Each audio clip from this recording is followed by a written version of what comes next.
Bonjour, vous êtes à la chaîne internationale de sabersinfin.com. Y ahora con un hip hop es que estamos de vuelta, ¿no? La semana pasada un jazz tuvo, o es un hip hop. Nereo, ¿qué onda? ¿Qué ole? ¿Qué traes? Anda, pues aquí, ¿Eh? reapareciendo. Pues, oye, ya hasta ni me acordaba yo de ti. Sí, va. Exacto. Otro invitado. Pues vamos platicando con Rolando Rueda, asesor de seguridad, acerca de los planes de emergencia que debemos tener en casa. Pero antes del plan, bueno, parte del plan, pues hacer una revisión integral de la casa desde, supongo, el estado de cómo está, cimientos y demás, agua, Lo luz, físico y electricidad, lo- agua, luz, gas, botiquín, todo este asunto que normalmente no hacemos, ¿no? Sí, principalmente en casa tenemos lo más preciado, ¿no? Que son nuestras familias. Y a veces nos preocupamos por la empresa. Les comentaba yo hace rato, en las empresas por normatividad nos lo exigen, pero en casa yo me pregunto quién tiene un extintor. ¿Sí? Pues bueno, también manejamos gas, tenemos el riesgo eléctrico, que esto nos puede generar un incendio, ¿no? Y sobre todo que la mayoría de las instalaciones no son de las más óptimas, sobre todo casas antiguas o casas hechas al vapor. Empezando porque también todo el cablerío, por ejemplo en un Infonavit, ¿no? Todo el cablerío, porque antes pues era Telmex y CFE. Ahora ya es Maxco, Maxtel, Y Maxi aparte, sobre Gas, todo la eso, carga ¿no? de electricidad, que antes generalmente eran los electrodomésticos, la plancha, el refri, etcétera. Efectivamente. Ahorita cada vez hay más aparatos, más hasta los celulares ahí los tienes conectados, computadoras, muchísimo más equipo que hace 10 años y los cables siguen de hace 20, 30, 40 años. Entonces puede haber sobrecargas y que sí las hay y pues nadie dice, pues cambian el cable, ¿no? Pónganlo uno más grueso, más amperaje o algo. Así es. Bien, en las casas nos tenemos que enfocar estructuralmente, eléctricamente y todo lo que son instalaciones de gas y de agua. Tenemos que checar esto periódicamente, ¿sí? Hablando de eléctricas, por ejemplo, hablamos del centro, el centro histórico. ¿Cuántos años estamos hablando? Pues mínimo Cualquier 60, cantidad. ponle.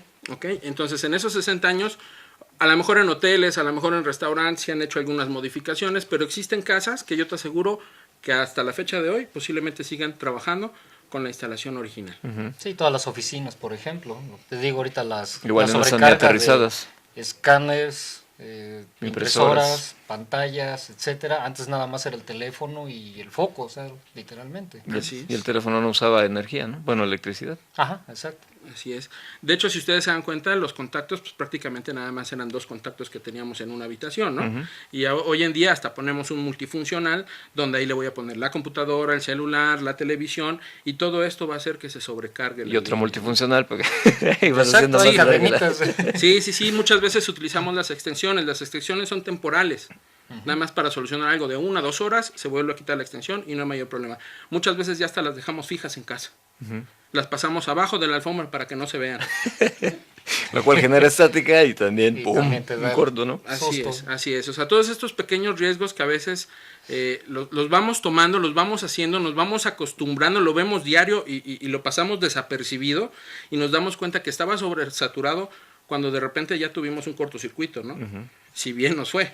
Sin necesidad de que haya un temblor, sin necesidad de que haya alguno de estos desastres, ¿no? Algún siniestro. Así es. Comprender un solo aparatito extra ya. Pelation, Ajá. ¿no?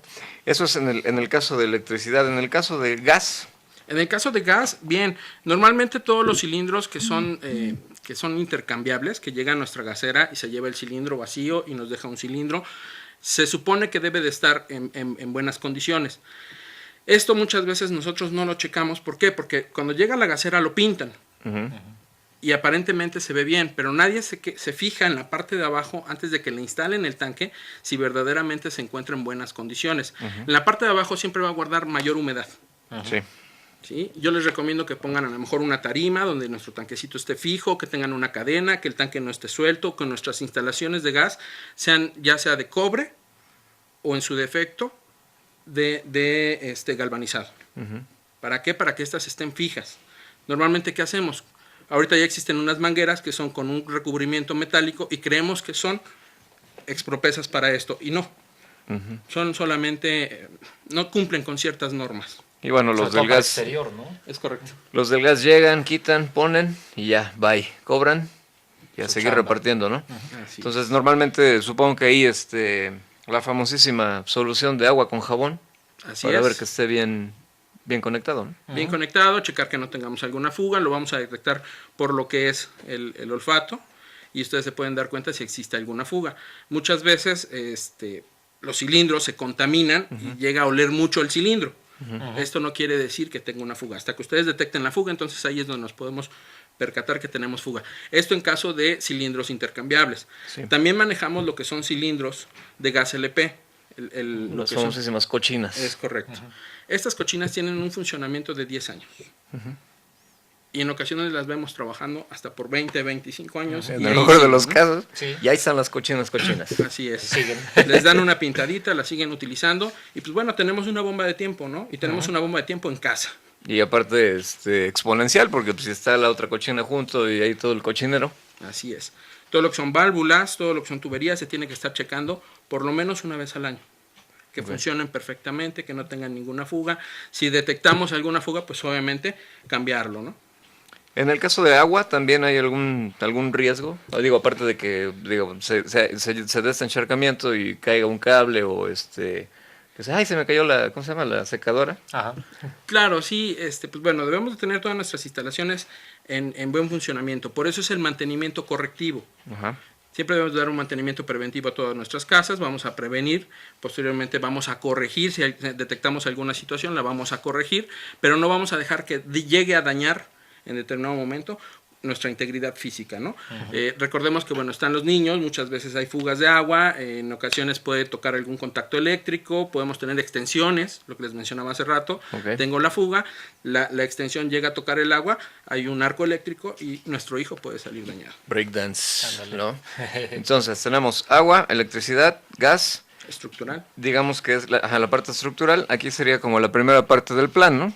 Darle una revisión a la casa para ver cuáles son los puntos de riesgo. Así es. Y, digamos, en el caso de la electricidad, supongo que si algo pasa, luego ubicar los switches Switches que a veces ni existen. y para abajo, ¿no? Así es. Y de ahí, pues bueno, si yo no estoy en casa, te toca a ti. Y si no, o sea, ir como haciendo el plan A, el plan B y el plan de San Luis. Ay. Así es, estar organizados. En determinado momento, pues bueno, llamar a un especialista, ¿no? Si esto nos sobrepasa, pues bueno, vamos a llamar a Comisión Federal y que ellos vengan y que hagan pues, lo corte, correspondiente el puenteo, lo que sea. hablando de instalaciones del medidor hacia afuera, ¿no? Sí. Del medidor hacia adentro, bueno, es ya Ya cuestión nos ahí corresponde de tocar ahí, ¿no? internamente a nosotros. Igual en el caso del gas y en el agua. Otro riesgo más que se me ocurre en casa, bueno, la verdad es que lo leí, pues muebles, ¿no? Que no estén fijos a la pared y entonces puedan venirse abajo, ¿no? Dependiendo del tipo de emergencia que nosotros vamos a tener, pues bueno, debemos de actuar en base a esto. Por eso primero debemos de hacer el análisis de riesgo. ¿Cuáles son nuestros riesgos? Principalmente, ¿dónde se encuentra ubicada mi casa? Estoy cerca de un río, de un riachuelo, de una barranca.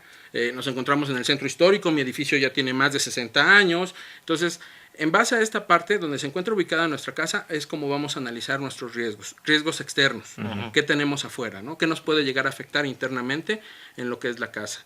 Para esto existe un atlas de riesgo. Sí. ¿Sí? Ajá. Nosotros consultamos el atlas de riesgo y entonces en donde nosotros estamos ubicados nos va a decir cuáles son los riesgos que tenemos en ese punto. Ok. Y aparte se suman los de la zona sísmica, que Puebla está sobre una zona sísmica. Así es. Cerca de Hay ductos lugares de donde sí Pemex. tienen fallas, ¿cómo le llaman? Las fallas Casos bueno, geo. Es las- una falla totalmente. Exacto, las fallas cerebrales. Que aquí exacto, hay placas tectónicas que no son tan grandes como la de San Andrés, pero Ajá, existe aquí en la- Puebla pasan 3, 4... De hecho, aquí en la 11, Sí. en la 11 que es entre 5 y 7, entre 7 y 9, por ahí, hay un edificio de departamentos que está deshabitado precisamente porque ya tiene daños estructurales, Ujú. porque ahí en medio tiene una falla. Sí, pasan a veces o grietas que llegan a surgir. Vamos a analizar qué es lo que es una falla. La falla son dos placas tectónicas que en determinado momento comienzan a tener fricción. Al tener fricción, todo el tiempo se están moviendo. Estas placas van acumulando energía. Al momento que se libera esta energía, entonces la otra placa cede y es cuando vienen los sismos. Entonces, sí, efectivamente, en el atlas de riesgo, ahí vamos a tener lo que son inundaciones, todo lo que son las partes sísmicas, dónde nos puede afectar, dónde no nos puede afectar, qué lugares son más tranquilos o más seguros en determinado momento. Y en base a este análisis que hagamos, podemos decir, bueno, mi casa es segura o no, mi casa no es segura, tengo que irme a un lugar seguro. Lo cual es más complicado porque si digo, las casas no es tan fácil conseguir una y decir, bueno, pues ya con todo el esfuerzo conseguí esta casa y hasta después me doy cuenta de que está en una zona de riesgo, ¿no? No pensamos antes de, ¿no? Sino y también después de. Los nuevos desarrollos que ahorita ya se hacen al nivel ínfimo de vivienda, de calidad, etcétera, tanto los materiales de baja calidad, pero la forma en que las construyen son verdaderas ratoneras. O sea, aunque quiera salir, no hay puntos a veces de encuentro porque se saturarían inmediatamente. En algún plan de contingencia, por ejemplo, de incendio o algo, no hay rutas de evacuación que sean capaces de sacar a ¿cuántos te gustan que estén viviendo de familias? ¿Unas 500? Sí, la densidad de población es grande, ¿no? Sí, ya hablando de Infonavit, pues sí, definitivamente tenemos que hacer primero un plan familiar, después un plan de emergencia, todo lo que implica el edificio, y posteriormente, pues un plan sobre toda la colonia, ¿no? Cómo vamos a trabajar, hacia dónde nos vamos a dirigir, dónde vamos a tener a las personas, ¿es seguro regresar o no es seguro? Exacto. Esto no lo va a decir cualquier persona, tiene que llegar un perito, analizar el edificio y decirnos, sí, ¿sabes qué? Si es probable, si se puede regresar a volver a habitar el edificio. En caso de que no, pues bueno, ya comentabas este edificio que está aquí, de hecho está cerca, sí. Y está totalmente desocupado. Son como 200, 300 departamentos fácilmente los que están en ese edificio. Sí, digo, la última vez que entré estaba oscuro. Pero sí está cañón, ¿no? Sí. Ese asunto. Ahora, aquí veo otro problema, ¿no? Que bueno, la idea es comunicarse primero en familia, comunicarse con los vecinos, comunicarse con toda la colonia, y entonces ya bailó Berta las calmadas. Porque aquí la banda, pues como que a veces no sé muchas veces la comunicación dentro de la misma familia está para el perro, ¿no? En lugar de, bájate a comer, ahí le mandas un WhatsApp. ¿No?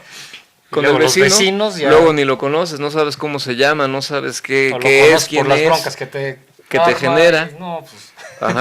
O las que tú le generas a él. Igual. En la calle, pues no conoces a nadie, en fin, son como varias cosas que no tomamos en cuenta, ¿no?